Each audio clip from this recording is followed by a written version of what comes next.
Saya ingin ke Mas Hanta Yuda. Mas Hanta, kalau kita lihat, apakah mungkin nanti Anies Baswedan ini akan bersanding maju ke Pilpres bersama dengan AHY?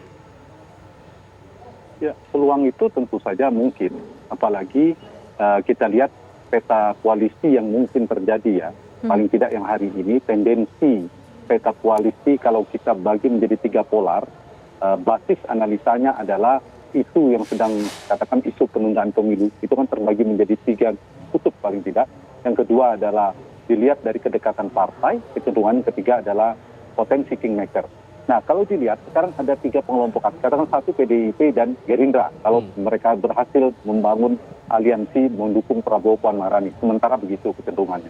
Yang kedua, potensi yaitu Ibu Mega sebagai king queen-makernya. Yang kedua adalah kutub yang kedua sebelum masuk ke sana, yaitu yang terdiri dari yang pro penundaan pemilu isunya hari ini dan punya kedekatan dan potensi kingmakernya adalah Presiden Jokowi, yaitu PKB, Golkar, dan Partai Amanat Nasional. Siapa nama ini sebelum masuk ke sana adalah Ganjar Pranowo yang berpotensi bisa berpasangan dengan Erick Thohir yang kecenderungannya cukup kuat dengan Erick Thohir kalau kita lihat kedekatan dengan Presiden Jokowi, atau dengan Ketua Umum Golkar Erlangga Hartarto atau Ketua Umum PKB Caimin. Nah, yang ketiga ini yang menarik adalah yang cukup tegas menolak isu penundaan, juga sama-sama berada di luar pemerintahan, ditambah lagi mereka memiliki potensi kingmaker yang cukup dekat yaitu SBY dan JK. Jadi di belakang AHY ini kan Pak SBY, di belakang Anies bisa dikatakan kedekatan cukup dekat dengan Yusuf Kala, JK. Nah, yang ketiga ini yaitu Partai Demokrat, PKS. Belum selesai, satu lagi kurang. 2 partai ini kalau digabungkan 9,4% Partai Demokrat, PKS itu 8,7%, baru 18,1%. Kalaulah kita asumsikan 2 partai ini berhasil membangun aliansi yang berpotensi menjadi kingmakernya adalah SBY dan JK. Nah, potensinya syarat 20% itu yang partai dalam pemerintahan cukup tegas menolak isu penundaan pemilu adalah Partai Nasdem.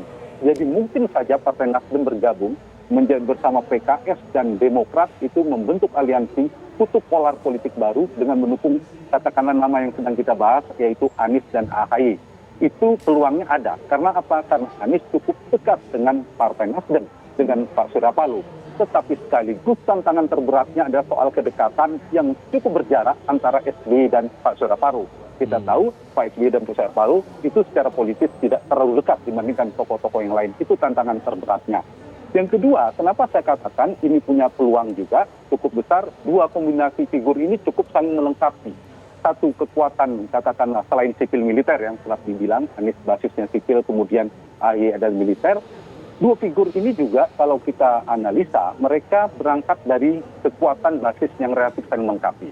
Kalau Anies Baswedan itu kekuatannya kerap dibilang kan di barat, di Jawa Barat, basisnya Pak Prabowo ke 2019, DKI Jakarta, Banten, dan sebagian Sumatera. Dan kelemahan Pak Anies itu adalah di Jawa Tengah dan seterusnya. Mestinya ada peluang bagi AHY untuk membangun di Jawa Timur dan sebagainya, beliau dari Pacitan. Meskipun di sana juga belum begitu kuat Pak Mas AHY, tapi ada peluang dengan waktu 2 tahun ke depan atau 1,5 tahun ke depan. Jadi saling melengkapi. Yang kedua, Anies dipersepsikan sangat kanan, katakanlah representasi kelompok religius, kelompok kanan Islam.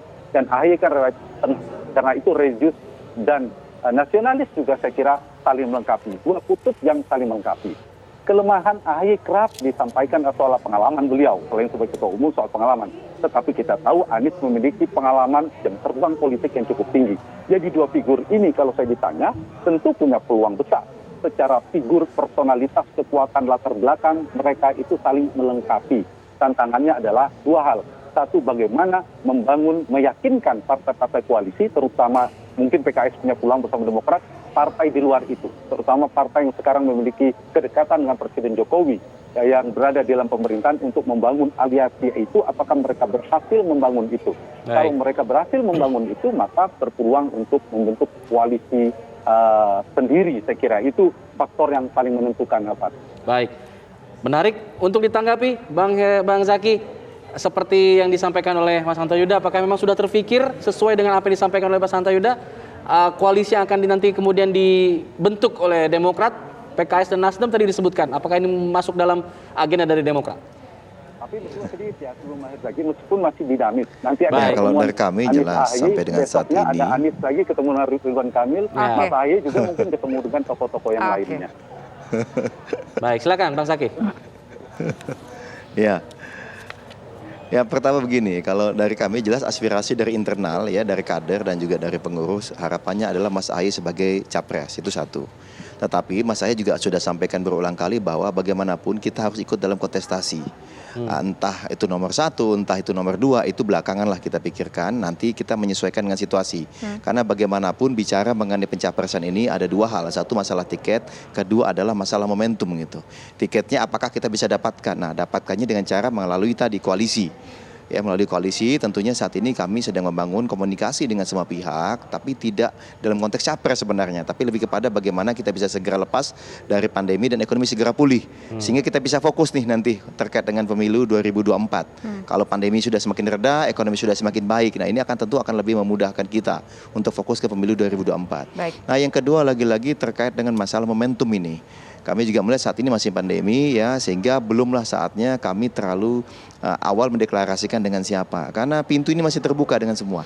Silaturahmi juga kami jalin terus dengan semua. Yang paling penting semua silaturahmi kami lakukan ini memastikan bahwa memperjuangkan kepentingan rakyat itu menjadi yang utama, bukan upaya melanggengkan kekuasaan dengan berupaya membatalkan pemilu tahun 2024. Nah ini yang kami lagi gas habis-habisan, karena ada upaya seperti itu sepertinya gitu. Jadi di luar skenario yang disampaikan Bang Hanta Yuda tadi, ada upaya juga menghancurkan skenario itu dengan memperpanjang kekuasaannya yang tidak sesuai dengan konstitusi dan mengkhianati amanah reformasi. Nah ini yang kami mesti tegaskan kembali. Tapi lagi-lagi bicara mengenai chemistry sangat memungkinkan, mengapa tidak gitu. Tetapi juga masih sangat terbuka kok dengan yang lain, karena Mas Ahy ini memang sebagai sosok yang misalnya silaturahmi bisa kemana-mana. Ini figur seperti Mas Ahy ini susah ditemui nih, karena yang lain kadang-kadang hanya cocok dengan si A atau si B, lalu yang lain tidak bisa masuk, tetapi beliau bisa dengan lincah menjalin komunikasi nih dengan politisi yang sangat senior maupun tokoh-tokoh yang juga relatif jauh lebih muda dibandingkan beliau. Yang kita bicara paling kanan, bahkan mohon maaf ke paling kiri sekalipun. Jadi nasionalis masuk, religius masuk. Nah ini kan suatu kelebihan juga yang dimiliki oleh Mas Ahy, sehingga sah-sah saja kalau kemudian ada teman-teman, ada harapan dari rakyat bahwa Mas Ahy bisa menjadi salah satu calon pemimpin nasional nanti di 2024. Dan apakah bisa bersama dengan Anies? Ya memungkinkan saja. Memungkinkan, tapi kan itu lagi-lagi masih dalam proses semuanya. Kita tidak bisa juga mengunci sekarang karena memang belum ada sebenarnya upaya-upaya kami ke arah sana, karena lagi fokus nih. Kata Mas Ahy, kita bantu rakyat dulu lah. Kita kerja dulu, kita tunjukkan dulu. Karena kalau kita lihat, mohon maaf, 2 tahun ini survei kami sudah sangat membaik. Baik. Termasuk di Mas Hanta Yuda gitu untuk Partai Demokrat, dan kita sama sekali belum ada kampanye mengenai capres. Ya nanti pada waktunya kita akan kampanye nih mengenai Mas Ahy, sehingga nanti ya mungkin elektabilitas Mas Ahy bisa setara nih gitu dengan yang lain-lainnya gitu. Ya. Kita lihat saja nanti 2024, menjelang 2024 akan seperti apa arahnya. Terima kasih Mas Arzaki, terima kasih juga Mas Hanta Yuda sudah berbincang bersama kami. Selamat sore semuanya.